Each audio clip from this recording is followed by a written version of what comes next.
융합4를 봅시다. 융합4. 쌤 개인적으로는 이 융합4가 그 지문의 수준으로 봤을 때는 그렇게 높지는 않은데, 그래서 하고 있는 말들이 너무 두서가 없다고 해야 되나? 좀 쉽게 말하면 좀 글을 읽기가 좀 어려웠어. 뭐 악마가 나오고 무슨 실험이 나오고 사고가 어떻고, 그래서 그런 개념을 조금 정립하는 데 치중을 해가지고 글을 독해하면은 문제 풀기는 쉬울 거야. 자, 읽어보자. 자, 사고 실험은 가상의 각본을 설정한 다음 그것에서 어떤 주장을 끌어내는 활동을 말한다. 우리는 일상생활에서 이렇게 가정해보면 어떨까? 와 같은 발언을 하는데 이것이 일종의 사고 실험이다. 그 사고 실험의 정의 좀 잠깐 말해주고 굳이 밑줄 안 칠게. 사고 실험을 실험이라고 부르는 것은 과학자들이 실제로 하는 실험처럼 어떤 가상의 상황을 설정해 놓고 여러 변수를 이리저리 바꿔본 다음에 거기서 어떤 일이 일어날지 면밀히 검토해 보기 때문이다. 과학자들이 경험적으로 실험하는 것과 달리, 자, 비교격이 나왔지 얘들아? 달리의 세모를 치고 과학자들 같은 경우에는 경험적 실험을 하는데, 사고 실험은 말이야, 사고 실험은 생각만으로 실험을 진행한다. 그래서 경험적이 아니라 생각만으로 실험을 진행한다는 게 사고 실험만의 특징. 그 다음, 가상의 각본은 논리적으로 가능한 것이라면 무엇이든지 허용한다. 가능성은 다양한 의미로 쓰인다. 현실에서 일어날 수 있으면 실제적으로 가능하다. 실제로 일어나지 않더라도 자연법칙에만 어긋나지 않으면 법칙적으로 가능하다. 법칙적으로 가능하지 않더라도 상상하는데 모순이 없으면 논리적으로 가능하다라고 말한다. 그래서 이 세 가지 경우를 각각 동그라미 쳐가지고 밑줄을 쳐두면 제일 편하지. 그래서 현실에서는 요거, 자연법칙에 어긋나지만 않으면 요거, 상상하는데 논리적 모순이 없으면 요거.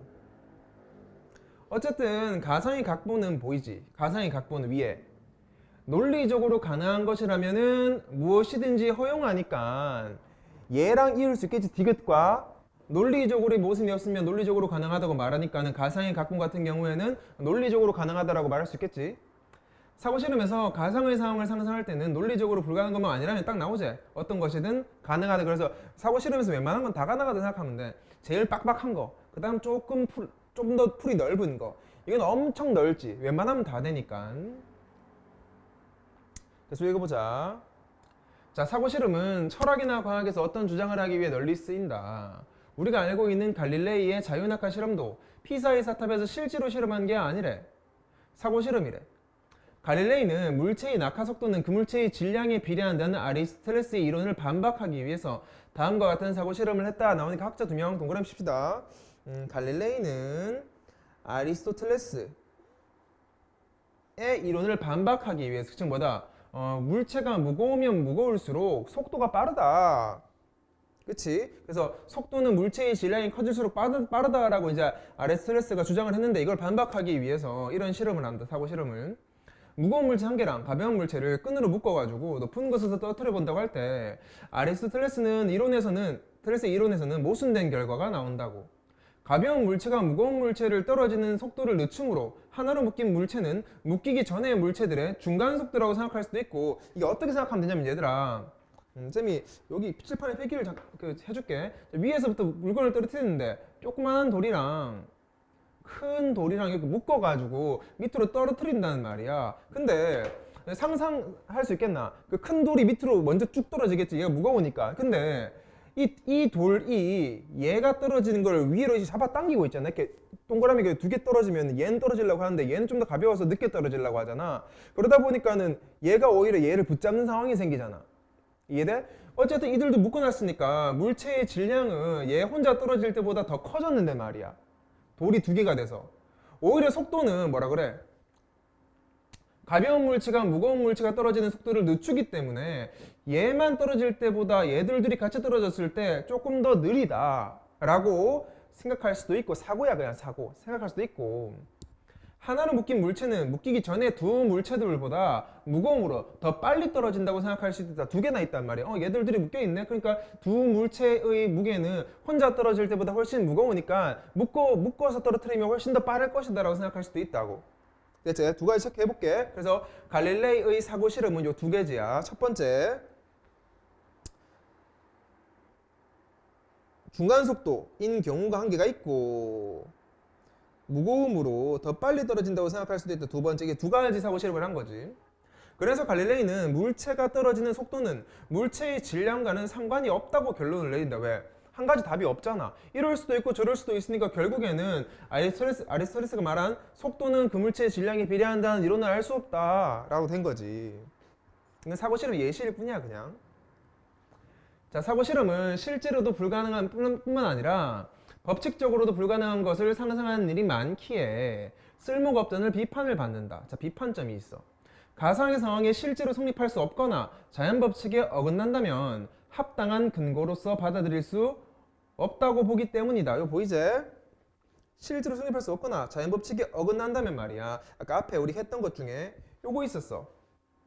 실제적으로 가능하지도 않고 자연 법칙에도 어긋난다 이거지. 어느 게? 우리가 지금 보고 있는 거. 그러나 어긋나면 우리는 그걸 근거로 받아들일 수 없다라고 한다는 말이야. 그러나 역접 사고 실험에서 가상의 상황은 꼭 어떤 이론을 지지하기 위한 증거의 역할만 하는 게 아니래. 어떤 이론에서 모순이나 불합리한 점을 지적하려는 목적도 있고 어떤 생각거리를 던져주어 특정 이론을 드러내거나 모호했던 생각을 분명히 하려는 목적도 있다. 그래서 그 사고 실험의 기능이라고 해야 되나? 사고 실험이 할 수 있는 효과 같은 게 총 4가지가 나왔지. 첫 번째는 뭐다? 증거 역할을 해준다. 두 번째, 모순이나 불합리한 점 지적도 해주고 사고 실험은. 세 번째, 특정 인원을 드러내기도 하고. 네 번째, 모호했던 생각을 분명하게 하기도 하기 때문에 사고 실험은 뭐 의미가 있다 이거지. 뭐 합당한 근거로서 받아들일 수 없더라도. 자, 철학에 잘 알려진 사고 실험으로 데카르트 양마 실험이 있다. 자, 두 번째 실험이네. 피사의 사탑 실험 끝. 우리는 우리의 지식이 정당화되지 않는다고 의심하지 않는다. 그러나 데카르트는 악마가 우리가 무엇인가를 믿을 때마다 속이는 것이 가능하기 때문에 우리의 지식은 정당화되지 않는다는 회의론이 타당할 수 있다고 말한다. 쉽게 말하면 얘들아, 데카르트가 무슨 말했냐면은 우리 눈에 보이지 않는 악마가 있기 때문에 우리가 뭐 어떤 1 더하기 1은 2라는 지식을 받아들일 때마다 악마가 우리의 머리를 조작해가지고 속일 수가 있다고. 사실 이게 2가 아닌데 2라고 자꾸 받아들이도록. 그러니까 그런 것들을 다 회의론이라 그래. 그러니까 많이 들어봤지. 뭐 도덕책임 요즘 윤리에 나오는데 막 왜 의심하고 끊임없이 의심해서 결국 최종적으로 그 의심할 수 없는 데까지 도달하는 게 이제 회의론자잖아. 그래서 최종적으로 데카르트가 말한 게 뭐다? 의심하고 있는 나는 의심할 수 없다. 그래서 나의 존재 자체는 이제 의심할 수 없고 나머지는 모든 게 다 의심 가능하다라는 게 회의론인데. 그래서 이제 뭐 그러니까 악마라는 이상을 가져오는 거지. 악마가 있을 수도 있다 이거지. 어쨌든 뭐 회의론을 지지하는 근거가 여기 회의론이 타당할 수 있다고 말한단 말이야. 데카르트는 회의론이 있을 수 있다. 만약 전지전능한 악마가 실제로 가능하지 않다고 한다면 이건 누구겠어? 데카르트에 반대하는 주장들이지. 야, 악마가 어딨냐 세상에 이렇게 말한다면 말이야. 데카르트의 악마 사고 실험은 회의론을 지지하는 근거가 될 수 없다는 비판이 나올 수도 있다고. 즉 악마 사고 실험은 회의론을 지지하지 않는다라는 이제 비판이 나올 수 있는데, 그렇다고 하더라도 전지전능한 악마 사고 실험은 회의론이 타당하지 않은지 다시 한번 생각해보는 계기가 된다. 현대에 들어 컴퓨터에 의해 가상현실이 점점 가능해짐에 따라 전지전능한 악마가 우리를 속이는 것이 실제로 가능할지도 모른다. 마지막 문장은 됐고, 어쨌든 요 두 번째 단락 있지. 두 번째 단락 요거는 악마가 뭐야, 뭐 데카르트가 뭔 말한 거야 생각할 수 있는데, 설사 너희가 이해 못했더라도 그렇게 뭐 걱정할 필요 없어. 이유는 뭐냐면 얘가 이제 무슨 대단한 내용이 나온 게 아니라 요 위에서 나온 거 있지. 사고 실험의 효과, 사고 실험의 장점, 요 4가지에 대한 예시라고 생각을 하면 돼. 사고 실험은 뭐다? 꼭 어떤 이론을 지지하기 위한 게 아니라 이렇게 4가지를 해주기 때문에 데카르트만 봐도 봐봐라. 어쨌든 전지전능한 악마가 있든 없든 회의론이 타당하지 않은지 다시 한번 생각해보는 계기를 만들어 줬다 이거지. 약간 몇 번이랑 비슷하냐면은 뭐 4번 정도? 4번 정도의 목적을 하고 있다는 거지. 그래서 뭐 회의론이 의미가 있다 또는 사고 실험이 의미가 있다라는 걸 말하기 위한 예시일 뿐이었어. 그 다음 자, 과학에서 유명한 사고 실험의 하나는 양자역학에 관한 슈레딩거의 고양이 실험이다. 자, 세 번째 실험이네. 실험 많이 나온다. 자, 고양이 한 마리가 쇠상자 속에 갇혀 있으며 이 상자 안에는 유리병이 들어있는 독가스와 방사성 원자들이 함께 들어있다. 유리병 위에는 망치가 놓여 있어서 원자가 방사능을 방출하는 순간 유리병을 내리쳐 치명적인 독가스가 발생하여 죽도록 만들었다고.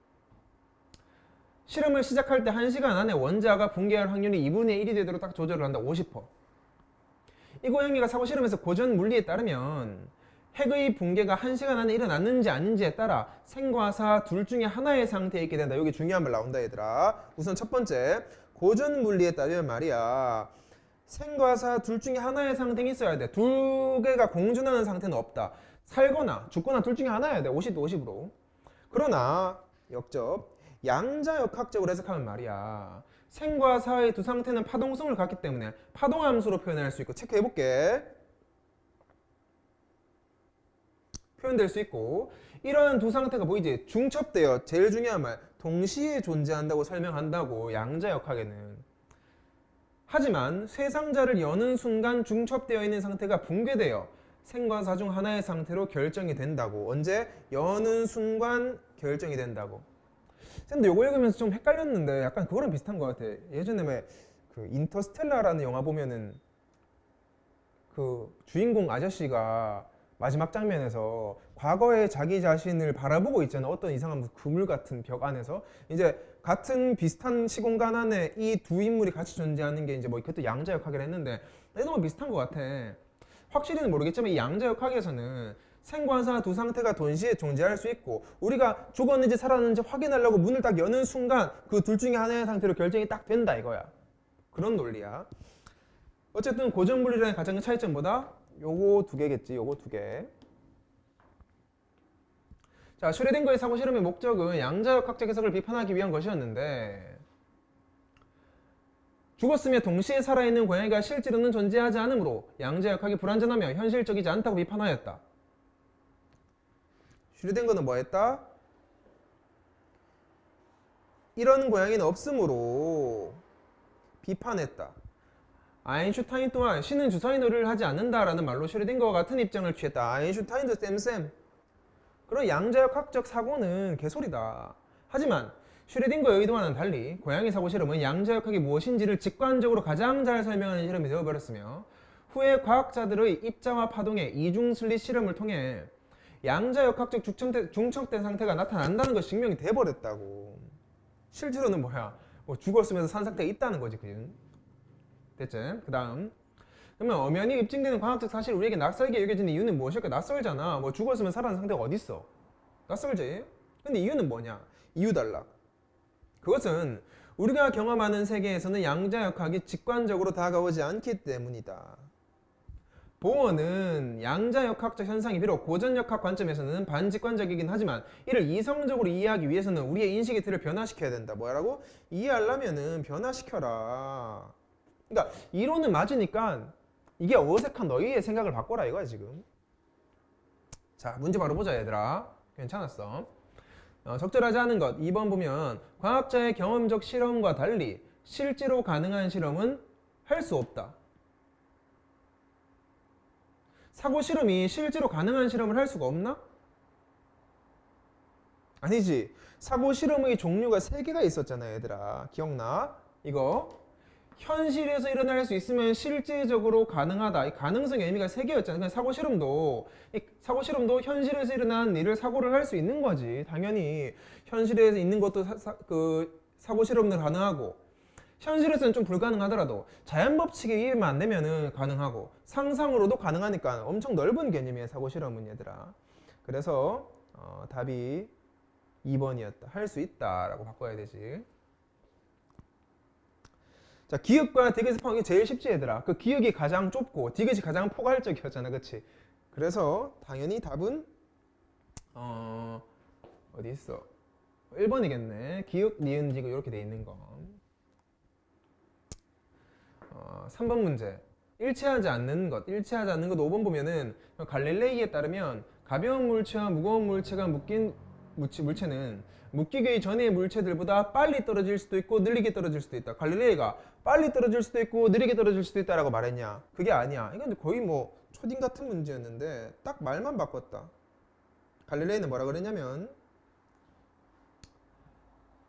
중간 속도라고 할 수도 있고 빨리 떨어질 수도 있다 했어. 보이지? 묶이기 전의 물체들의 중간 속도 또는 더 빨리 떨어진다. 중간 속도 또는 더 빨리 떨어진다라고 얘기를 했어. 그래서 중간 속도 또는 더 빨리다. 느리게 떨어질 수는 없는 거야, 얘들아. 이 느리게 떨어질 수 있다는 말이 틀렸어. 이 느리게는 안 돼. 중간 속도거나 더 빨리 떨어지거나. 맞지? 그래서 답이 5번 틀렸어.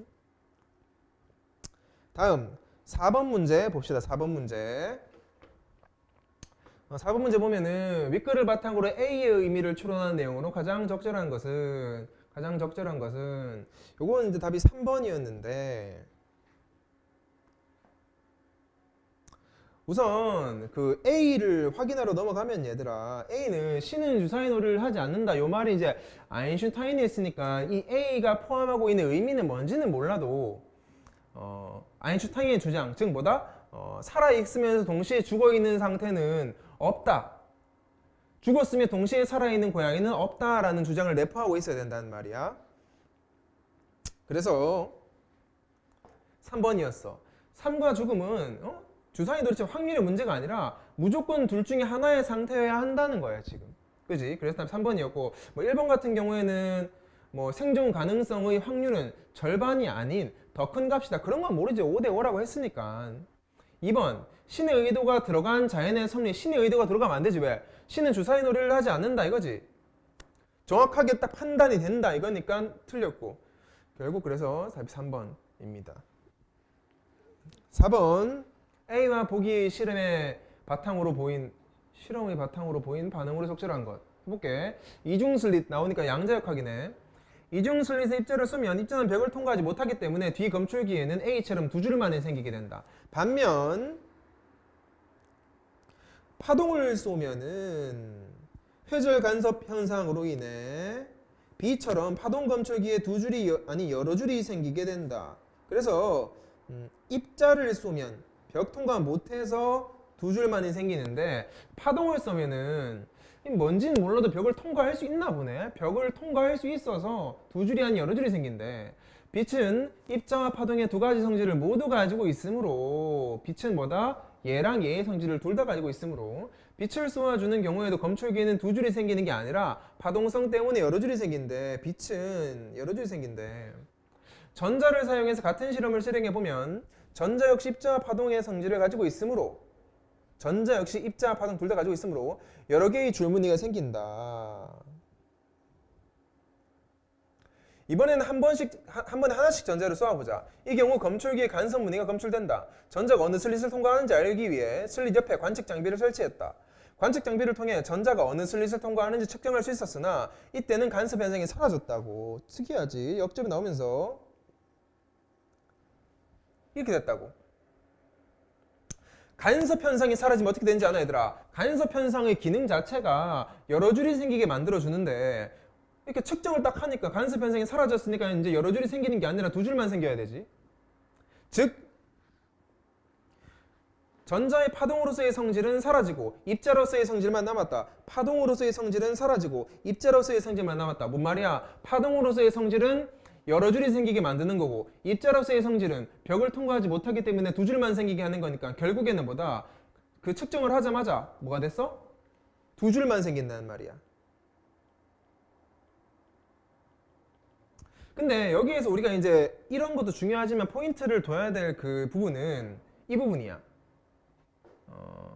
이 관측 장비, 측정 요 말. 그 실제로 우리 아까 보면은 고양이 그 무슨 독가스 나오는 그 실험 있잖아. 그거 보면은 생과 사 둘 상태가 공존하고 있다가 우리가 고양이가 죽었는지 살았는지 확인하려고 뚜껑을 여는 순간 둘 중에 하나의 상태로 확정이 된다 그랬지. 그걸 여기에 좀 적용을 해봐야 돼. 원래는 입자랑 파동의 성질을 둘 다 가지고 있었지만 측정을 하려고 하니까 측정을 딱 하는 순간 간섭이 사라지는 거랑 똑같잖아. 아까 그 내용이랑. 그래서 연결시켜놔야 돼. 됐지? 계속 읽어볼게. 이것에서 도출할 수 있는 결론은 입자는 한 번에 하나의 공간에 존재하며 파동은 한 번에 여러 군데에 존재할 수 있다는 것이며 관측을 시작하는 순간 입자에 영향을 준다. 보이지? 즉 파동함수가 붕괴되어 입자로서의 성질만 나타난다. 요까지. 답이 그래서 3번. 자, 3번 보면 전자가 동시에 다른 곳에 존재할 수 있다는 것과 고양이의 생과 사 두 상태가 중첩된 상태로 존재한다는 것은 파동함수로 기술이 가능하겠군. 자, 파동함수로 기술이 가능하지. 왜? 아까 우리가 봤었던 요 고양이 같은 경우에는 파동함수로 기술이 가능하다는 거 알지? 책에 그대로 있었으니까. 그러면 전자 같은 경우에 보시면 앞에 예시에서 전자도 입자와 파동의 성질을 둘 다 가지고 있다고 했었지. 둘 다 가지고 있다가 검출을 딱 하는 순간 하나가 사라지고 파동이 사라지고 입자로서의 성질만 남는다 그랬으니까 둘 다 파동함수로 기술이 가능하지. 됐지? 그래서 답이 3번. 끝. 됐지? 자, 그 다음 융합 5 바로 보자. 자, 인공지능은 보통 협의의 인공지능, 인공 일반지능, 뭐 ANI, AGI, 그 다음 초지능 ASI로 구분이 된다. 한번 끊어줄게. 그래서 이렇게 분류를 할 수 있다라고 하고, 그래 주제는 인공지능인 거 알겠지? ANI는 특정 영역에서 특수한 기능을 발휘하는 인공지능으로 현재 실생활에서 접하고 있는 인공지능 제품이나 장치들은 모두 ANI라는 말이야. 그래서 ANI는 뭐다? 뒤에 특정 영역에서 특수한 기능이고 우리가 사용하는 대부분의 제품이 다 이거래. 인공지능. 그 다음 예시 퀴즈 대회에서 우승을 했다거나 바둑 기사가 불리신 인공지능도 모두 ANI다. 하지만 역적 ANI는 특정 영역에서 뛰어난 성능을 나타내지만 다른 영역에서는 별다른 능력을 보이지 못한다. 즉 뭐다? 그 특수하게 그 영역에서만 잘하게 제작된 기계이기 때문에 안 된다는 거라서 체크를 해볼게. 장점이 있지만 단점이 있다. 그 대표적 기술로는 머신 러닝 기술이 있다. 머신 러닝. 이때 머신이란 정의 내린다. 머신이란 프로그래밍이 가능한 컴퓨터고 그리고 러닝은 다음과 같이 정의한다. 러닝의 정의. 만약 컴퓨터 프로그램이 특정한 과제 T를 수행할 때 성능 P만큼 개선되는 경험 1을 보이면 그 컴퓨터 프로그램은 과제 T와 성능 P에 대해 경험 1을 학습했다고 표현한다. 그래서 뭐 P, T, E의 정의 좀 체크해내라 얘들아. 과제가 T고 개선되는 정도가 P고 E고 성능이 P. 예를 들어 컴퓨터의 필기체를 인식하는 학습을 시킨다고 할 때 과제 T는 인식하고 분류하는 것이겠지. 당연히 과제가 이거고 성능은 필기체를 정확히 구분하는 확률, 얼마나 확률이 되냐 할 때 P. 그리고 학습 경험은 프로그램이 실제 판별했던 대상, 즉 필기체 혹은 기타 글자 등으로 표시된 데이터 세트가 된다. 학습 경험이 E야. 그래서 내가 배울 내용이 E, 해야 될 일이 과제 T, 올라간 성능이 P야. 그래서 T랑 E랑 P에 대한 정의 좀 알아주셔야 되고 이 예시가 굉장히 잘 돼 있었어. 어쨌든 즉 그리고 뒤에 최종적으로 컴퓨터가 새롭게 입력된 필기체를 분류할 때 데이터 세트로 학습한 경험을 통해 정의된 확률 수준으로 필기체를 인식하면 컴퓨터는 학습을 했다고 말할 수 있다. 다시 적어볼게. 내가 데이터 세트로 학습한 경험 이게 뭐다? E 통해 정의된 확률 수준 어떤 특정 P까지 성능이 도달하면은 학습을 했다라는 거야 지금. 이해됐지? 자, 머신러닝은 학습 데이터에 레이블이 있는 경우와 그렇지 않은 경우에 따라 각각 지도학습과 비지도학습이니까 한 번 더 분류를 해줬다. 머신러닝을 갖다가. 근데 분류하기 전에 한 번 더 정의 내려줄 레이블이 뭔지. 레이블은 학습 데이터의 속성을 정의해 놓은 거다. 레이블은 데이터 속성 정의해 놓은 거다. 가령 주변에 있는 사물을 찍은 사진 속에서 어떤 사물이 있는지 구별하는 과제가 있다고 하면 이미 보유한 사진은 학습 데이터가 되고 사진 속에 있는 사물을 컵, 책상, 자전거라고 미리 정의해 놓은 것을 레이블이라고 한다.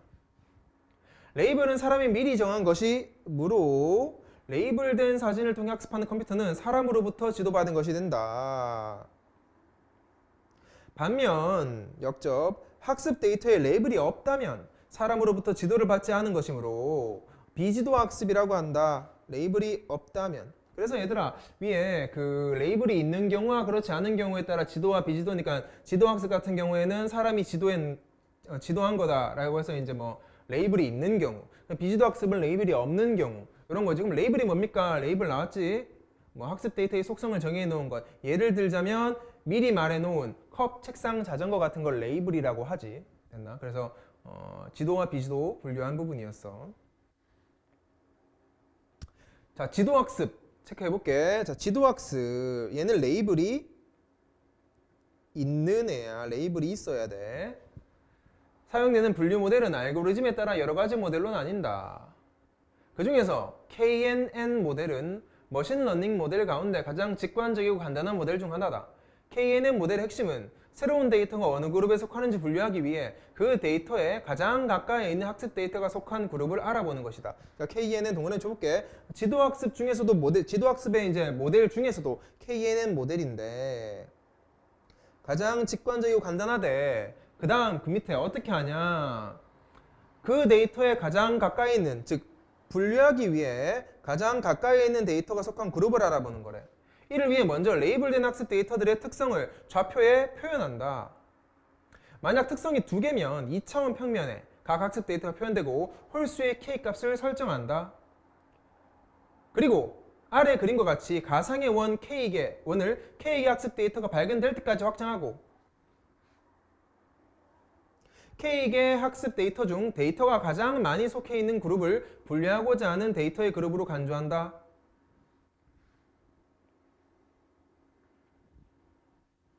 그 다음 뒤에 그림 한번 보자. 그림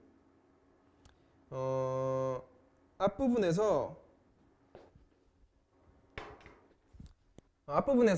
지금 여기 KNN 모델을 어떻게 사용하는지에 대해서 순서를 쭉 나왔는데, 일단 1단계가 좌표 공간에 표현하는 게 1단계였고, 그 다음 두 번째가 K값 설정해야 되는 거고, 세 번째가 원 계속 확장하고, 네 번째가 요 단계지. 지금 요러한 순서로 간다는 거야 지금.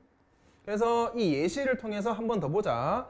어떤 꽃이 진달래인지 철쭉인지 구분하는 분류 모델. 자, 이 진달래 또는 철쭉이어야 되지. 무조건 어떠한 데이터는 진달래나 철쭉이나 둘 중에 한 개니까 이게 레이블이야. 이게 레이블이야. 두 가지 특성을 바탕으로 좌표 평면을 그리고 2차원이겠지. 그러면 학습 데이터 중 세모는 진달래, 네모는 철쭉을 표시한 것이라 하고, 분류하려는 대상을 별로 표시했다고 하자. 그럼 별 보면 여기 빈 별이 여기 보이지? 별 한 개 한 개 있지. 그러니까 K는 1이겠지. K는 1이면 별을 중심으로 가상의 원을 확장. 자, 여기서부터 원 커지는 거 보이지 얘들아? 원 커지는 거 확장하다가 첫 번째 학습 데이터, 즉 네모가 발견되면, 자, 첫 번째 보이니까 요 네모였어. 그렇지? 네모는 뭐다? 철쭉이었지. 네모가 발견되면 철쭉으로 분류한다고. K는 1이면 이제 한 개 발견될 때까지 한 거야. 한 개 발견될 때까지. 같은 방법으로 K는 3, 이제 3개가 발견될 때까지 확장해보면 이렇게 된다고. 그러면 세모가 2개지. 그러면 얘를 갖다가 별은 세모 진달래로 이제 표시를 하는 거지. 어떤 내용인지 알겠지 얘들아? 그래서 K는 몇 개를 발견될 때까지 확장시킬 거냐 묻는 거. 그래서 읽어볼게. 자, KNN 모델에서 K가 커질수록 체크해볼게. 뭐뭐 할수록 의사결정을 할 수 있는 경계가 둔감해져. 데이터 분류의 변별력이 낮아지는데 이걸 언더피팅이라고 한다. 그러니까 이 K가 무한대로 커진다고 해서 좋지가 않은 거지. 그래서 K는 적당한 게 가장 좋은데, K가 예를 들어 100이라고 하면 얘들아, 예를 들어 볼게. 이 K가 100이라고 했을 때 그러면 100개가 발견될 때까지 계속해서 원을 확장해야 되잖아. 근데 확장하다 보니까 예를 들어서 뭐 49대 50이 됐어. 세모가 49개, 네모가 50개면은 물론 이게 이제 숫자 상으로는 네모가 돼야 되지. 즉 철쭉이 돼야 되지만은 이게 진짜 애매하잖아. 확실하진 않잖아. 뭐 1대 99면 몰라도. 그러니까 이게 언더피팅이 생길 수 있다는 거지. 그래서 언더피팅은 학습 또는 검증 시에 에러율이 높은 경우로 아직 데이터를 판별할 수 있는 데이터의 특성을 찾지 못했다. K는 1에 가까울수록 K 너무 작을수록 잘못 입력되거나 극단적 데이터까지 너무 민감하게 반응하는데 이걸 오버피팅이라고 해. 예를 들어볼까? 오버피팅의 예시. 자, 내가 별을 찾고자 하는데 여기 딱 네모가 있고 사실은 이게 완전 다 세모였어. 하필 여기 근처에 네모가 있었을 뿐이야. K는 1로 딱 하는 순간 이 별은 뭐다? 네모에 가깝네라고 판단하지만 실제로는 조금만 더 넓혔더라면 K는 세모가 됐어야 되거든. 이게 바로 오버피팅이야. 오버피팅은 무시해야 할 극단치나 잘못 입력된 데이터를 모두 정상으로 학습하면서 생긴다. 이 때문에 학습 에러는 낮지만, 체크해볼게. 학습 에러는 낮지만 왜곡된 학습 모델이 결정되면서 에러율이 높아진다. 그리고 이러한 문제를 해결하는 과정에서 학습과 검증 시의 에러가 거의 동일하고 에러 비율이 가장 낮은 값을 갖는 노멀 피팅 상태, 노멀 피팅. 동일하고 에러 비율이 낮은 거. 그래서 이게 이제 최종적으로 도달하고자 하는 모델이야. 다음, 한편 이 머신 러닝은 최근 들어 여러 변수가 존재하는 각각의 층을 적층한 신경망을 이용해 학습을 실시하는 딥러닝으로 발전하고 있지만 결국 머신러닝과 딥러닝은 모두 ANI 수준이라고. ANI보다 더 진화한 인공지능으로 분류되는 AGI는 거의 모든 영역에서 인간 수준의 성능을 갖춘 인공지능. 드디어 AGI 정의 나오네. 인간 수준 성능. 현재로서는 출현 가능성과 시기를 예측하지 못한다. 아직 모른다. 하지만 스스로 프로그램을 수정하고 성능을 향상시키는 작업을 지속적으로 수행할 수 있는 AGI가 출현하면은 어느 순간 자체적인 지능 폭발에 의해 갑자기 ASI가 등장할 것으로 예측한다. 그러니까 AGI 같은 경우에는 인간의 힘으로 만들어야 되지만 ASI는 AGI만 완성이 되면 얘가 알아서 할 거다. 알아서 될 거다. ASI는 모든 면에서 인간을 뛰어넘는 능력을 가지고 있기 때문에 미래학자들은 ASI로 인해 인류가 이제 위기에 처할 것이다라고 한다까지. 현재 제시되고 있는 인공지능의 통제 방안으로는 통제 방안 단락 시작한다. 능력 통제랑 동기 통제 두 개가 있다. 그래서 능력 통제는 뭐냐? 격리와 지연이 있는데 격리는 인공지능이 외부에 영향을 미칠 수 없도록 시스템을 물리적으로 가두거나 차단하는 방식. 지연은 연산이나 정보 접속 속도를 제한하는 방식. 이렇게 해가지고 이제 그 인공지능의 능력을 통제하는 거지. 아예 접근 못하게 하든지 접근하더라도 느리게 접근할 수 있게 하든지. 하지만 이런 방법은 인공지능의 성능을 제한하기 때문에 적용하기 어렵다. 또 동기 통제 방식은 인공지능에 인간의 행복 전원성과 같은 인간 우호적 목표를 설정해 두는 거라고. 하지만 현재 기술 수준은 어렵고 인간을 위한다 명분으로 인간에게 해가 되는 행동을 할 수도 있다고. 예를 들어서 뭐 인간이 담배 피면은 몸에 안 좋으니까 담배 핀 인간을 보고 갑자기 손을 목 잘라버리다든지 이런 거. 그런 의미에서 인공지능에 대한 통제 문제는 시급히 연구될 진행될 필요가 있다. 특히 미래학자들은 촉구한다까지 끝. 문제 보자. 3번이 답이었어. 1번에 일치하지 않는 것. 레이블이 없는 데이터는 머신러닝을 통한 학습이 불가능하다. 야, 레이블 없어도 가능하지. 이게 뭐였어? 아까 나왔던 어디 있냐? 비지도 학습이 바로 비지도 학습이 레이블이 없는 거지. 레이블이 없다면 이제 비지도 학습. 그래서 학습할 수 없는 게 아니라 비지도 학습으로 학습이 가능하지. 2번 기억에 대한 설명으로 적절하지 않은 것은 5번. 인간 우호적 목표를 설정할 수 있다면 인간을 위협하지 않을 것. 아니지. 방금 전에 설정했잖아 우리. 인간에게 해가 되는 행동을 할 수도 있어. 인간 우호적 목표를 설정해 두더라도 말이야. 그래서 답이 쉽다. 5번이었고. 3번 니은의 이유. 자, K를 홀수로 정해야 되는 이유야. 얘들아 생각해봐. K가 짝수면 어떻게 되는지 아나? 짝수면은 K가 예를 들어서 4 정도 됐어. 그러면 4개 찾을 때까지 계속 동그라미를 넓힌단 말이지. 별이 어디 된지 찾기 위해서. 그럼 예를 들어서 이렇게 하면 어떡할래? 4개 다 찾았는데 둘 중에 하나로 판단할 수가 없잖아. 쌤이니까. 그래서 홀수로 설정할 수밖에 없어. 둘 중에 하나로 판단을 하려면은. 그치? 그래서 보이지? 동일한 수의 학습 데이터가 존재할 수 있기 때문에 2. 그래서 짝수로 설정하면 안 되고 홀수로만 설정해야 된다는 거지. 4번 문제. 학습 에러율과 검증 에러율 비교 표 보이나? 그래서 에러율이 여기서 가장 많다가 갑자기 뚝 떨어지는 걸 보니 A 영역 같은 경우에는 에러율이 가장 높은 어디 있냐?